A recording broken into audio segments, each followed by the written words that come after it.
Dalam beberapa menit ke depan, Anda akan menemukan alasan brutal mengapa wanita, meskipun klaim mereka secara biologis dan psikologis tertegun oleh pria baik. Ini bukan sekadar teori lain. Ini adalah wawasan terdalam Schopenhauer tentang keinginan wanita yang mengungkapkan mengapa ketertarikan wanita secara kimiawi terhubung untuk menolak pria yang setia dan mendambakan hukuman emosional. Kita akan menganalisis studi kasus sejarah tentang pria baik legendaris yang didorong ke dalam kegilaan oleh pengkhianatan biologis ini, membedah momen tepat ketika ketertarikan berubah menjadi penghinaan, dan mengungkap taktik perang psikologis abad ke-19 yang masih digunakan terhadap pria hingga hari ini. Ini bukan nasihat, ini adalah amunisi intelektual. Setiap pria telah mendengarnya. Mantra yang diulang dalam film, oleh ibu, dan dalam buku self-help. Cukup jadi pria baik dan wanita yang tepat akan menghargai Anda. Ini terdengar mulia. Ini terdengar adil. Namun jika Anda pernah benar-benar hidup berdasarkan kode ini, Anda mungkin telah mengalami paradoks yang menghancurkan jiwa. Semakin baik Anda, semakin dia menjauh. Semakin setia Anda, semakin dia merasa bosan. Semakin Anda berkomitmen, semakin dia memperlakukan Anda sebagai pilihan. Ini bukan kesalahan dalam sistem. Ini adalah sistem yang bekerja persis seperti yang dirancang. Schopenhauer, filsuf yang membedah sifat manusia dengan presisi seorang ahli bedah, melihat ini dengan jelas. Dalam salah satu karyanya tentang wanita, ia menulis, wanita secara naluriah tertarik pada pria yang membangkitkan emosi mereka, bahkan jika emosi itu negatif. Dia tidak mengatakan ini karena kepahitan. Dia mengamatinya dengan dingin, seperti seorang ilmuwan yang mempelajari pola berburu predator. Izinkan saya menceritakan sebuah kisah yang akan membuat darah Anda membeku. Pada tahun 1973, perampokan bank di Stockholm berjalan salah, yang mengarah pada situasi sandera selama 6 hari. Pada akhirnya, sesuatu yang aneh terjadi. Para sandera membela para penculik mereka. Mereka menolak untuk bersaksi melawan mereka, dan satu orang bahkan bertunangan dengan seorang perampok. Para psikolog menyebutnya sindrom Stockholm. Cara pikiran yang menyimpang untuk terikat dengan mereka yang menyebabkan rasa sakit. Sekarang berikut adalah kebenaran yang tidak nyaman. Mekanisme yang sama menggerakkan ketertarikan wanita. Sebuah studi tahun 2014 di Personality and Social Psychology Bulletin menemukan bahwa wanita dalam hubungan yang tidak stabil dan emosional yang bergolak melaporkan tingkat hasrat yang lebih tinggi dibandingkan dengan mereka yang dalam hubungan yang stabil. Studi lain dari Journal of Neuroendocrinology menunjukkan bahwa kortisol, hormon stres, dan dopamin, bahan kimia kesenangan, melonjak secara bersamaan selama ketidakpastian romantis, menciptakan kecanduan yang lebih kuat daripada kokain. Schopenhauer tahu ini secara naluriah. Dia menulis, semakin banyak seorang pria menunjukkan cintanya, semakin sedikit dia dicintai kembali. Mengapa? Karena kenyamanan menumbuhkan ketidakpedulian. Kepastian membunuh hasrat. Pria baik, mereka yang mengutamakan kebahagiaan wanita di atas martabat mereka sendiri, menjadi wallpaper emosional. Sejarah dipenuhi dengan mayat pria yang percaya pada mitos pria baik. Ambil Orpheus, musisi legendaris yang turun ke neraka untuk menyelamatkan istrinya Eurydice. Para dewa memberinya satu aturan, jangan melihat ke belakang sampai Anda mencapai permukaan. Namun dalam keputusasaannya, kebaikannya membuatnya berbalik terlalu cepat dan dia menghilang selamanya. Pelajaran, bahkan para dewa menghukum pria yang mencintai terlalu banyak. Atau pertimbangkan kasus Kaisar Claudius, sarjana, reformis, penguasa baik yang diejek, dikhianati, dan akhirnya diracuni oleh istrinya sendiri, Agrippina. Sementara itu, Caligula, seorang tiran yang membakar istri dan mengeksekusi saingan dengan sembarangan, diratapi oleh wanita yang menangis ketika dia meninggal. Kesimpulan Schopenhauer, wanita menghormati yang kuat dan menghina yang lemah. Bukan karena mereka jahat, tetapi karena evolusi mengatur mereka untuk itu. Disinilah semakin gelap. Pelatih kencan modern berbicara tentang permainan, tetapi Schopenhauer mengungkapkan akar masalah ini berabad-abad sebelumnya. Wanita tidak jatuh cinta dengan penyedia, mereka jatuh cinta dengan penakluk. Sebuah studi tahun 2009 dalam psikologi evolusioner menemukan bahwa wanita secara konsisten menilai sifat triad gelap, narsisme, makiavelisme, dan psikopati sebagai lebih menarik dalam pasangan jangka pendek. Mengapa? Karena sifat-sifat ini menandakan dominasi, tanda bawah sadar dari kecocokan genetik. Namun pria baik tidak memicu respons ini. Dia memicu yang lain, yang jauh lebih berbahaya, naluri maternal. Wanita tidak menginginkan pria yang mereka kasihi. Mereka memperlakukan mereka seperti anak. Dan setelah seorang pria berada dalam kategori itu, ketertarikan seksual menguap. Jadi apa jawabannya? Haruskah pria menjadi tiran atau psikopat? Tidak. Kecerdasan Schopenhauer terletak pada pengakuan keseimbangan. Dia menulis, seorang pria harus cukup egois untuk bebas dan cukup disiplin untuk dihormati. Ini bukan tentang manipulasi, ini tentang penguasaan diri. Pria yang mengutamakan misinya di atas persetujuan wanita secara paradoks menjadi lebih diinginkan. Bukan karena dia kejam, tetapi karena dia tidak dapat dikendalikan. Tapi inilah yang tidak ada yang memberitahu Anda. Wanita bukanlah penjahat sejati dalam cerita ini. Sekarang kita akan mengungkapkan dalang diam di balik keinginan wanita dan mengapa bahkan wanita yang paling jahat sekalipun adalah budak dari kekuatan yang jauh lebih tua daripada peradaban. Kebenaran ini akan mengejutkan Anda. Ada kekuatan yang lebih tua daripada peradaban, lebih kejam daripada pengkhianatan manusia manapun yang menentukan mengapa wanita mengatakan mereka menginginkan pria baik, tetapi mundur ketika mereka menemukannya. Itu bukan niat jahat, itu bahkan bukan pilihan yang sadar. Itu adalah sesuatu yang jauh lebih primal, sesuatu yang dikenali Schopenhauer ketika dia menulis, alam melengkapi makhluknya untuk bertahan hidup, bukan untuk bahagia. Dan tidak ada tempat yang lebih jelas daripada dalam mekanika brutal ketertarikan. Bayangkan seorang wanita berdiri di antara dua pria. Yang pertama baik, stabil, dan dapat diandalkan, jenis pria yang diinginkan orang tuanya untuk dinikahi. Yang kedua tidak dapat diprediksi, emosional jarak bahkan kejam. Secara logis dia harus memilih yang pertama. Tapi tubuhnya, biologi, berteriak untuk yang kedua. Mengapa? Karena evolusi tidak peduli pada keadilan, ia peduli pada kelangsungan hidup. Selama ribuan tahun, wanita yang berpasangan dengan pria dominan dan berstatus tinggi mengamankan sumber daya yang lebih baik, keturunan yang lebih kuat, dan perlindungan yang lebih besar. Mereka yang puas dengan pria baik sering melihat garis keturunan mereka punah. Ini bukan spekulasi, ini terukir dalam DNA kita. Sebuah studi tahun 2016 di Archives of Sexual Behavior menemukan bahwa wanita dalam fase subur mereka jauh lebih tertarik pada pria yang menunjukkan sifat agresif dan dominan. Bukan karena mereka ingin diperlakukan dengan buruk, tetapi karena biologi mereka salah mengartikan volatilitas sebagai kekuatan. Schopenhauer melihat ini dengan jelas. Hati seorang wanita adalah medan perang antara akal dan naluri selalu menang. Izinkan saya menceritakan kisah lain yang akan membuat Anda mempertanyakan segala sesuatu yang telah diajarkan tentang cinta. Pada tahun 1950-an, psikolog Harry Harlow melakukan serangkaian eksperimen terkenal dengan monyet rhesus. Dia memisahkan bayi dari ibu mereka dan memberinya dua pengganti. Satu terbuat dari kain lembut tetapi tidak menyediakan susu, dan yang lainnya terbuat dari kawat tetapi menyediakan makanan. Logika menyarankan bahwa bayi akan berpegang pada ibu kawat untuk bertahan hidup. Sebaliknya, mereka berpegang pada ibu kain untuk kenyamanan, hanya pergi ke ibu kawat ketika kelaparan memaksa mereka. Ini adalah paralel yang menakutkan. Wanita sering berpegang pada pria yang emosional kering dengan cara yang sama, bukan karena mereka menikmati rasa sakit, tetapi karena imbalan yang tidak terduga, kehangatan sesekali setelah kedinginan, menciptakan kecanduan yang lebih kuat daripada logika. Sebuah studi tahun 2017 di Frontiers in Psychology mengonfirmasi ini. Semakin tidak terduga kasih sayang seorang pria, semakin obsesif seorang wanita mengejarnya. Schopenhauer menyebutnya tirani harapan. Seorang wanita bertahan dari pengabaian karena otaknya membisikkan, jika saya hanya menderita sedikit lebih lama, dia akan berubah.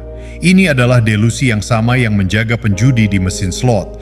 Dan seperti kasino, rumah selalu menang. Sejarah tidak pernah memberi penghargaan kepada pria baik. Pertimbangkan nasib Socrates, filsuf yang mengajarkan kebajikan dan mati demi kebenaran. Istrinya Xanthippe terkenal karena penghinaannya. Dia mengejeknya di depan umum, menuangkan urin di kepalanya, dan ketika dia meminum racun eksekusi, tidak ada catatan tentang dia berduka. Sekarang kontraskan ini dengan Napoleon, seorang tiran yang meninggalkan istri, membunuh pasukan, dan memerintah melalui teror. Namun ketika dia meninggal, ribuan wanita dilaporkan pingsan di jalan. Mantan kekasihnya mengenakan gaun berkabung selama bertahun-tahun. Vonis Schopenhauer, wanita lebih memilih berbagi penakluk daripada memiliki budak. Ini bukan cacat dalam sifat wanita, ini adalah fitur. Selama jutaan tahun, pria yang memenangkan perang, yang merebut kekuasaan, dan yang mendominasi saingan adalah mereka yang meneruskan gen mereka. Pria beta, penyedia setia, adalah rencana cadangan, hadiah penghiburan. Penelitian modern telah memberi nama pada sifat-sifat yang memicu ketertarikan primal ini. Triad gelap, narsisme, machiavellisme, dan psikopati. Sebuah studi tahun 2012 di Personality and Individual Differences menemukan bahwa wanita dapat dengan akurat mendeteksi sifat triad gelap dalam beberapa menit setelah bertemu seorang pria dan menilai pria-pria ini sebagai lebih menarik secara seksual. Tapi inilah putarannya. Wanita tidak ingin mencintai pria-pria ini. Mereka membenci bahwa mereka melakukannya. Schopenhauer menggambarkannya sebagai tragedi hasrat. Seorang wanita mungkin mengatakan dia menginginkan kebaikan, tetapi detak jantungnya berdegup kencang untuk pria yang menahannya. Dia mungkin percaya bahwa dia menghargai kesetiaan, tetapi imajinasinya menyala untuk orang yang bisa meninggalkannya besok. Ini bukan hipokrasi. Ini adalah biologi yang menguasai pikiran sadar. Jadi apa solusinya? Haruskah pria merangkul kekejaman? Tidak. Jawabannya terletak pada mendefinisikan ulang kekuatan. Schopenhauer tidak menganjurkan untuk menjadi monster. Dia menganjurkan untuk menjadi tidak tergoyahkan. Pria yang tidak bisa dimanipulasi bukan karena dia tidak berperasaan, tetapi karena dia mandiri, memiliki kekuatan di luar permainan. Ini adalah pria yang berjalan menjauh dari penghinaan bukan sebagai taktik, tetapi sebagai refleks. Pria yang mengutamakan misinya bukan untuk mengesankan wanita, tetapi karena dia menjawab sesuatu yang lebih tinggi. Pria yang memahami bahwa cinta, dalam kata-kata Schopenhauer, bukanlah hadiah untuk kebajikan, tetapi penyerahan pada aritmatika kejam alam. Tapi apa yang terjadi ketika seorang pria benar-benar menginternalisasi ini? Sekarang kita akan membedah perubahan psikologis paling berbahaya yang dapat dialami seorang pria, satu yang mengubahnya dari pengemis menjadi raja. Jalannya bukan untuk yang lemah, tetapi untuk mereka yang berani. Ini adalah satu-satunya jalan keluar. Ada saat dalam kehidupan setiap pria ketika ilusi hancur, ketika dia menyadari bahwa dunia tidak memberi penghargaan pada kebaikan, itu memberi penghargaan pada kekuasaan. Bukan kekuasaan yang brutal dan kasar dari tiran, tetapi kekuatan tenang yang tak terbantahkan dari seorang pria yang telah menaklukkan dirinya sendiri. Schopenhauer menyebut perubahan ini sebagai kebangkitan kehendak dan ini adalah transformasi paling berbahaya yang dapat dialami seorang pria karena begitu dia melihat permainan, dia tidak akan pernah bisa tidak melihatnya. Bayangkan seorang pria yang telah menghabiskan hidupnya bermain sesuai aturan. Dia diberitahu bahwa jika dia bekerja keras, tetap setia, dan memperlakukan wanita dengan kebaikan, dia akan dicintai sebagai balasannya. Namun kenyataan telah menunjukkan kepadanya kebenaran. Semakin banyak dia memberi, semakin banyak yang diambil. Semakin banyak dia berkorban, semakin sedikit dia dihargai. Suatu hari sesuatu di dalam dirinya terputus, bukan dalam kemarahan, tetapi dalam kejelasan bedah yang dingin. Dia menyadari bahwa pria baik bukanlah kebajikan, dia adalah mangsa. Momen ini adalah apa yang disebut oleh alkemis kuno sebagai nigredo, penghitaman kematian dari diri yang lama. Schopenhauer memahami proses ini dengan intim. Dia menulis, langkah pertama menuju kebebasan adalah penghancuran ilusi.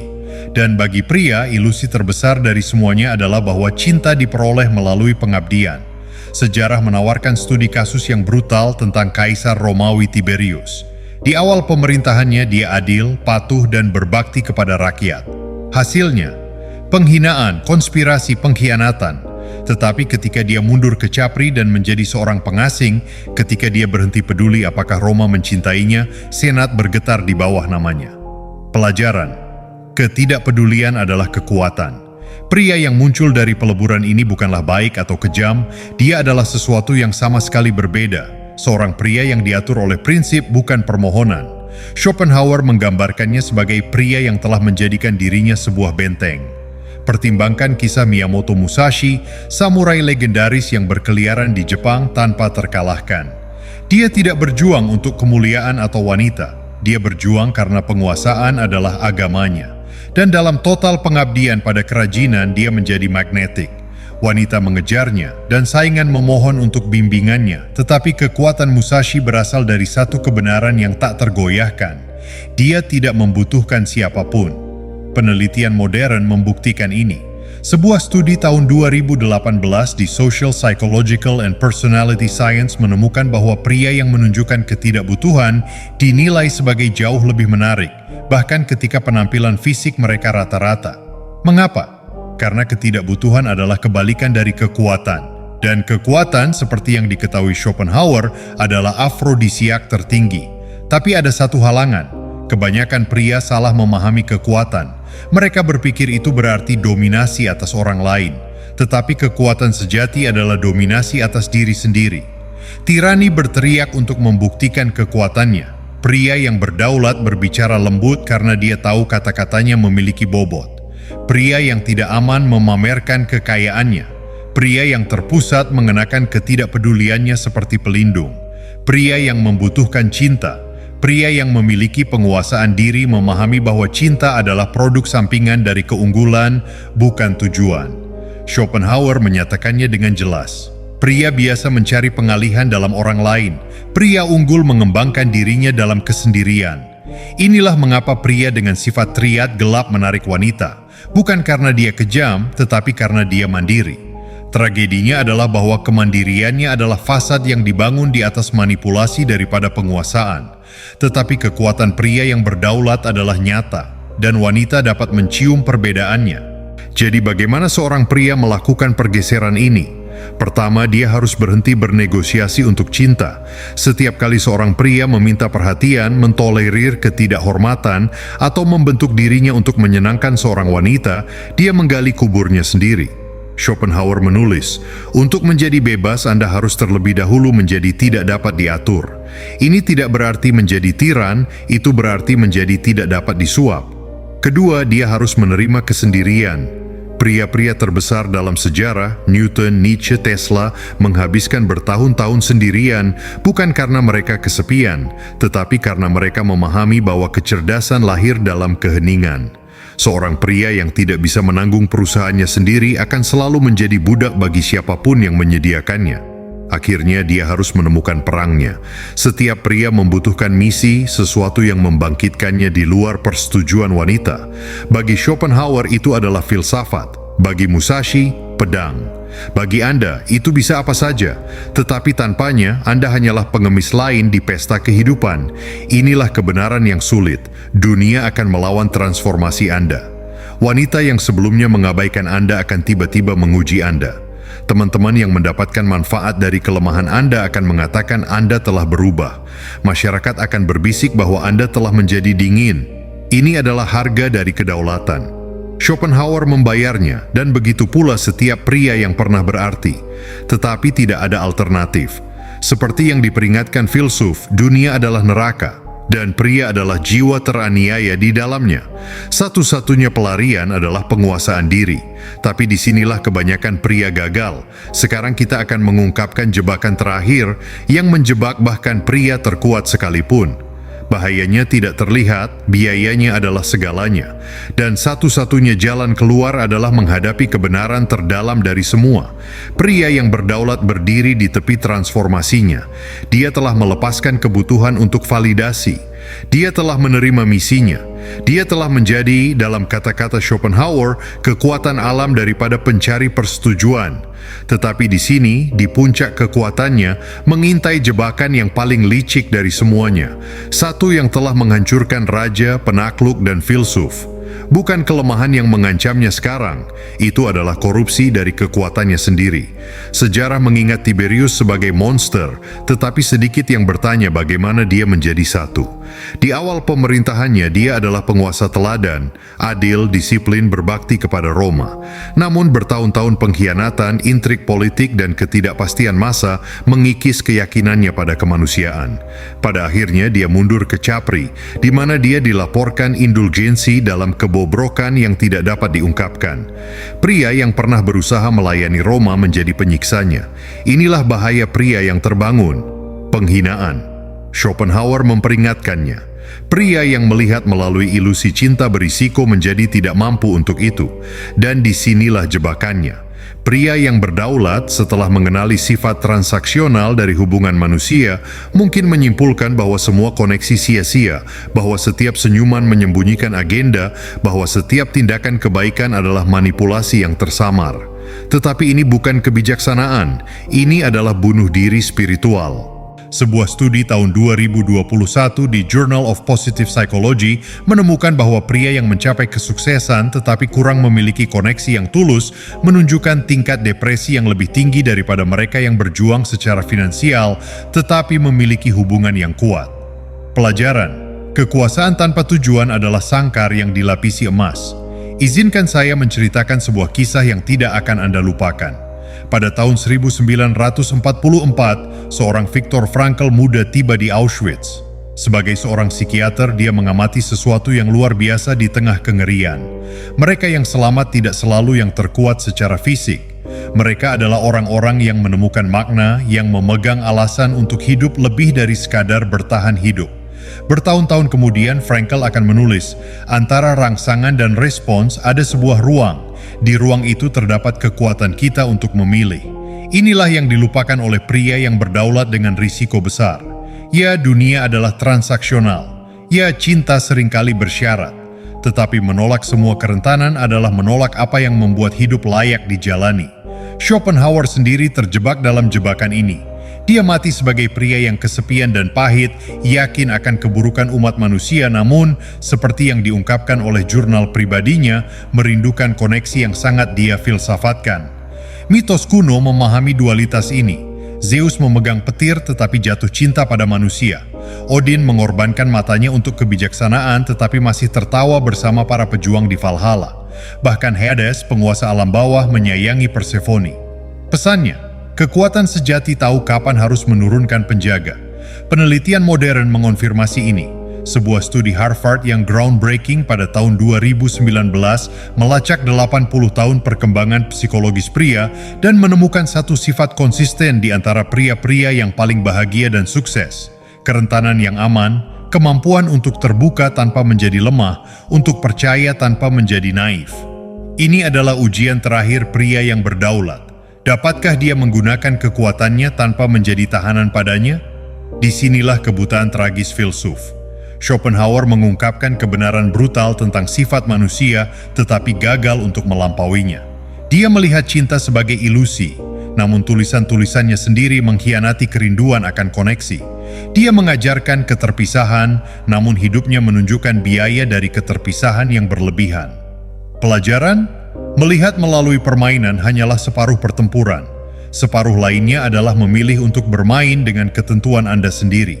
Jadi apa artinya ini bagi Anda? Pertama, jangan pernah kembali pada kepolosan. Pria baik masih mati.